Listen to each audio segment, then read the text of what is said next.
நான் முன்னாடியே சொன்ன மாதிரி மக்கள் பணத்துல இருந்து ஒரு பைசா கூட நான் தொட மாட்டேன்.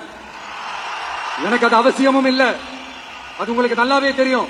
இந்த விஷயம் தப்பு பண்ண மாட்டான், தப்பு பண்ணவும் விட மாட்டான்.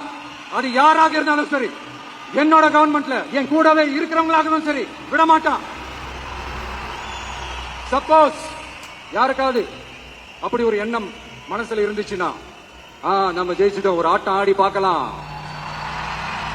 அப்படின்ற எண்ணம் யாருக்காவது இருந்துச்சுன்னா இப்பவே இந்த நிமிஷமே அதை எரேஸ் பண்ணிருங்க. ഇതുപോലൊരു മന്ത്രി കേരളത്തിലോ ഇന്ത്യയിലോ വന്നിട്ടുണ്ടെങ്കിൽ നമ്മളെ ഈ ലോകം നന്നായേനെ. വിജയനെ പോലൊരു മുഖ്യമന്ത്രി തമിഴ്നാട്ടിൽ വന്നുകൊണ്ടാണ് ഞാൻ അന്നേ പറഞ്ഞത് ഇയാൾ ആയിട്ടുണ്ടെങ്കിൽ തമിഴ്നാട് മാറും. സ്റ്റാലിനൊക്കെ ഉള്ളപ്പം തമിഴ്നാട് നശിക്കുകയാണ് ചെയ്തത്.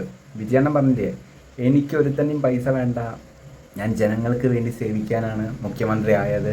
ഇതിലിനിയിപ്പം എൻ്റെ അടുത്ത് തെറ്റ് ചെയ്ത ആരുണ്ടോ അവരെ വരെ ഞാൻ ശിക്ഷിക്കുന്നതാണ് പുള്ളി പറഞ്ഞത്.